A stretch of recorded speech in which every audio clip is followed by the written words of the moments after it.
Tema 1.5. Fuerzas intra e intermoleculares. Puentes de hidrógeno, puentes de disulfuro, fuerzas de Van der Waals e interacciones hidrofóbicas. Vamos a empezar con qué son las fuerzas intramoleculares. Las fuerzas intramoleculares, como lo vemos aquí en la imagen, es la fuerza que se ejerce dentro de la misma molécula, o sea, la atracción que existe entre un átomo y otro, ¿sí? No importa el tipo de enlace que sea, siempre y cuando hay una fuerza que se ejerce en ellas. Por ejemplo, aquí en la imagen de abajo vemos la molécula de agua, que tendríamos el oxígeno y los dos hidrógenos que están haciendo una fuerza de atracción entre ellas para formar esta molécula. Y las fuerzas intermoleculares, bueno, son aquellas fuerzas que existen pero ahora de atracción entre molécula y molécula. Como vemos aquí, hay una molécula de agua y aquí está otra molécula de agua, entonces están ejerciendo atracción entre ellas.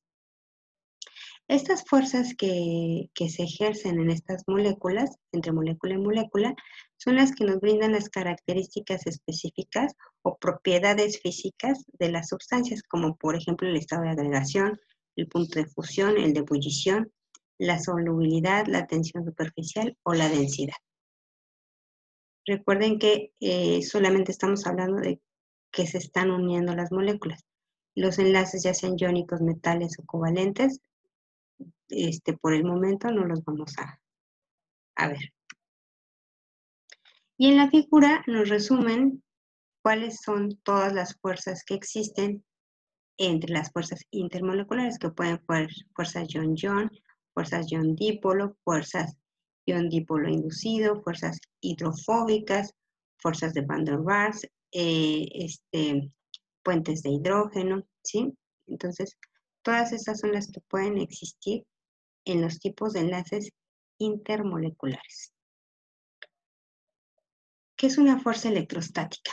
La fuerza electrostática es la fuerza que hay de atracción entre las moléculas. Vamos a partir de que los átomos están formados por electrones, protones y neutrones. Acuérdense que los electrones tienen carga negativa, los protones carga positiva y los neutrones no tienen carga. Entonces, a partir de esto, ¿sí? Vamos a tener algo que se llama fuerza de repulsión o de atracción entre estos átomos. Por ejemplo, perdón, entre estos protones. Por ejemplo, si en la parte de acá abajo tenemos que los dos vamos a decir que tienen carga positiva, el rojo tiene carga positiva y el rojo tiene carga positiva. Entonces, ¿qué es lo que tienen? Una fuerza electrostática ¿de qué? De repulsión, porque no se pueden unir. Ahora vamos a pensar que los azules tienen carga negativa, entonces, como los dos tienen carga negativa, entonces no se atraen y entonces sus fuerzas electrostáticas para este ejemplo son igual, que se repelen. En el caso de acá, vamos a pensar entonces que el rojo era negativo y el azul positivo, ¿sí?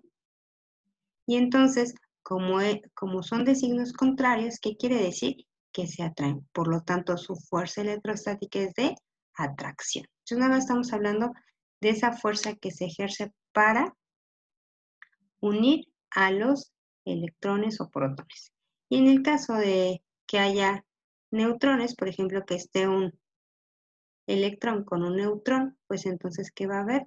No va a haber atracción. O que haya un protón con un neutrón, pues no va a haber atracción. Entre electrón con neutrón no hay atracción, ni protón con neutrón, ¿sí? Okay. Ahora lo que vamos a ver son los puentes de hidrógeno. Es la clase de enlace que se produce a partir de la atracción existente en un átomo de hidrógeno con un átomo de oxígeno o con un átomo de flúor o con un átomo de nitrógeno con carga negativa. Recuerden que estos son elementos muy electronegativos, ¿sí? El átomo de hidrógeno que cuenta con carga positiva se conoce como el átomo donante, mientras que el átomo de oxígeno o el nitrógeno o el flúor se le conocen como átomo aceptador. Acuérdense que en el tema pasado vimos que como son muy electronegativos, que le quitan electrones al elemento que está cerca del, en este caso, del hidrógeno, exclusivamente hidrógeno. Y estos puentes de hidrógeno que existen en diferentes moléculas, existen en moléculas muy importantes, que son en las proteínas, en el ADN y en el agua, ¿sí? Entonces, que son como nuestras moléculas importantes para este curso. Y como vemos aquí, en la parte de abajo, aquí están los puentes de hidrógeno que se están formando entre el hidrógeno y el oxígeno, que está aquí, entre el hidrógeno y el nitrógeno, aquí está entre el hidrógeno y el oxígeno, entre el hidrógeno y el nitrógeno, ¿sí? Y acá también está entre el hidrógeno y el nitrógeno, y aquí está con el hidrógeno y el flúor, ¿sí? Aquí están todos nuestros casos, ¿sí? Y finalmente acá en la última imagen que tenemos de este lado, aquí nos está marcando el puente de hidrógeno, que es la atracción del oxígeno con el hidrógeno, ¿sí? Y que nos está dando esta atracción entre el oxígeno y el hidrógeno, también nos está dando un enlace covalente polar, pero dentro de la misma molécula de agua.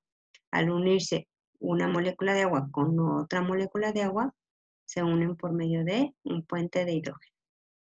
Y finalmente aquí tenemos una estructura de una proteína que nos está indicando que también se están uniendo algunos de los aminoácidos por medio de puentes de hidrógeno, ¿sí? Recuerden que de alguna forma esto de las uniones entre proteínas con los diferentes enlaces, pues ya lo habíamos visto un poquito. Los puentes disulfuro. El enlace disulfuro es un enlace covalente que se produce cuando dos grupos sulfidrilo CH reaccionan para formar un puente disulfuro o puente S, que son azufre-azufre. El enlace disulfuro se forma por oxidación de los grupos CH, es decir, acuérdense, azufre e hidrógeno, es decir, en presencia de oxígeno se liberan los hidrógenos de los grupos azufre e hidrógeno y los átomos de azufre quedan enlazados. ¿Se acuerdan cuando vimos el enlace peptídico? Que decíamos que se liberaba una molécula de agua. En este caso, lo que pasa es que llegan me parece que es en la otra diapositiva, ahorita lo vemos. En este caso llegan este grupo que está aquí, el SH, que dijimos que era sulfirídico, para unirse con otro aminoácido, que es este caso, es esta molécula, es una cisteína, que es un aminoácido, para unirse con otro, necesita oxidarse. Esto es que al oxidarse se va el hidrógeno, ¿sí? Y entonces ya se puede unir el otro azufre con el siguiente azufre. Ahorita lo vamos a ver más adelante. Dice que las cadenas, si los enlaces, si son moléculas iguales, se dice que tenemos enlaces simétricos, pero si son moléculas diferentes, entonces tenemos enlaces asimétricos. ¿Sí? Y estos enlaces son muy importantes en la definición de la estructura proteica terciaria, ¿sí? Y aquí está todo el ejemplo de los enlaces. La estructura proteica primaria está dada por la secuencia de los aminoácidos, acuérdense. Uniendo aminoácidos por medio de un enlace peptídico tenemos estructura primaria. Y luego al tener esa estructura primaria, se forman dos estructuras que son las estructuras alfa hélice y lámina beta, que forman la estructura secundaria, que se pueden formar algunas por puentes de hidrógeno, ¿sí? Con las cadenas laterales. Y finalmente estas estructuras secundarias se unen para formar estructuras terciarias, que ya podemos decir que pueden empezar a haber puentes de disulfuro. Y aquí está el ejemplo que les estaba diciendo. O sea, aquí tenemos dos aminoácidos, que en este caso es la cisteína, ¿sí? Y para unirse, acuérdense que aquí había un H y acá había otro H, ¿sí? Para que esos H se vayan, ¿qué es lo que tiene que pasar? Oxidarse. Si oxida, se van los H, se pierden los H y entonces se unen los azufres formando un puente disulfuro. Y esto al ir haciéndolo, al ir uniéndose más aminoácidos por medio de estos puentes de sulfuro, tenemos ya estructuras terciarias. Si ven, en la estructura terciaria podemos tener puentes de sulfuro, podemos tener interacciones hidrofóbicas, puentes eléctricos, o sea, dependiendo del tipo de cargas, ¿sí? Y finalmente, no sé si se acuerdan, que les dije que esas estructuras, dependiendo de la cantidad de puentes de azufre que haya, o aquí puentes de sulfuro, vamos a tener estructuras que van a empezar a torcerse. Y eso sucede en el cabello, ¿sí? Y entonces tenemos cabellos rizados y cabellos lacios. Entre más estructuras o más puentes de sulfuro haya, más rizado va a ser el cabello, y entre menos puentes de disulfuro haya, más lacio va a ser el cabello. Los había explicado, ¿sí? Y también les había dicho que pueden romper los puentes con ayuda de calor, ¿sí? O haciendo una reacción química para laciarse o enchinarse el cabello. Las fuerzas de Van der Waals son fuerzas de estabilización molecular, dan estabilidad a la unión entre varias moléculas, también conocidas como atracciones intermoleculares o de larga alcance, y son las fuerzas entre moléculas, molécula. Son más débiles que las interacciones en una molécula, ya que dependen exclusivamente del tamaño y de la forma de la molécula, pudiendo ser de atracción o de repulsión. Crecen con la polarizabilidad de las moléculas y estas dependen de su complejidad, en concreto del número de átomos y de los números atómicos de estos, ¿sí? Entonces, aquí tenemos un enlace molecular, ¿sí? Que acuérdense que que podría ser intramolecular, que son entre los átomos que van a formar una molécula, y luego ya va a haber un enlace intermolecular, que es entre una molécula y otra.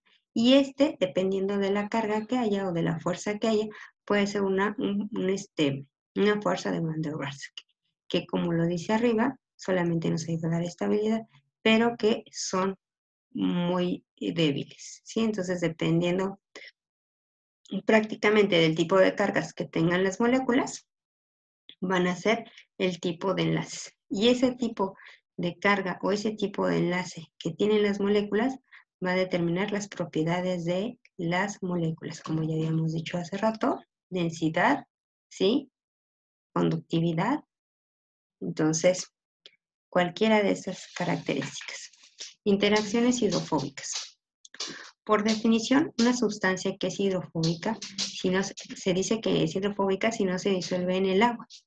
Básicamente, la hidrofobicidad ocurre cuando la molécula en cuestión no es capaz de interaccionar con las moléculas de agua, ni por interacción ion-dipolo, ni mediante un puente de hidrógeno.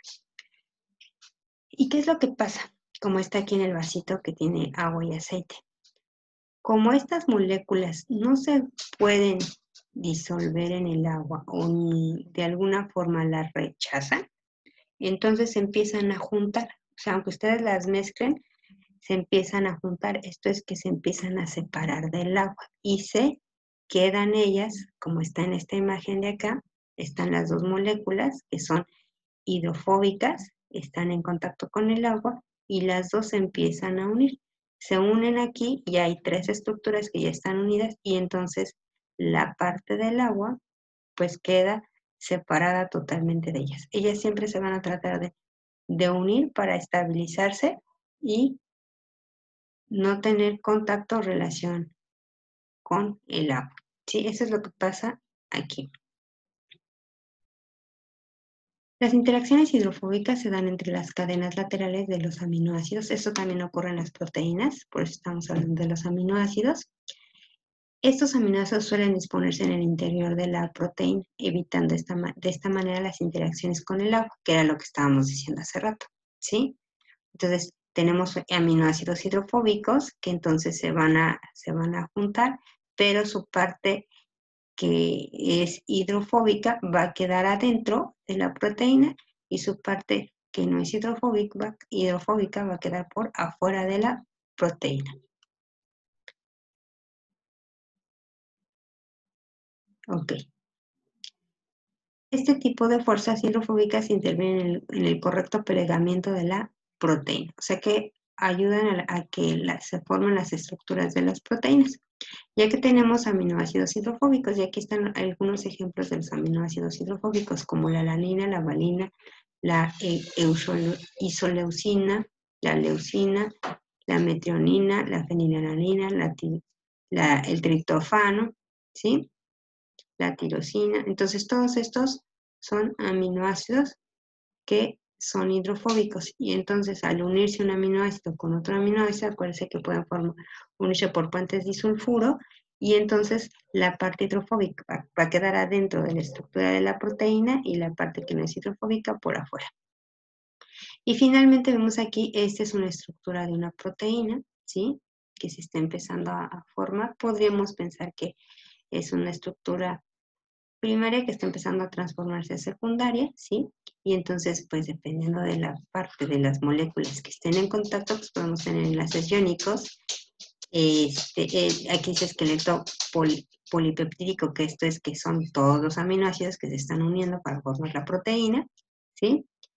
Puentes de hidrógeno, que ya habíamos dicho, que pueden ocurrir, porque recuerden que las proteínas están formadas por nitrógeno, oxígeno, fósforo, azufre, ¿sí? Entonces, pues pueden tener estas uniones de los puentes de hidrógeno, los puentes de sulfuro que están aquí acuérdense, por medio de la oxidación se perdieron los hidrógenos y entonces se unen azufre con azufre.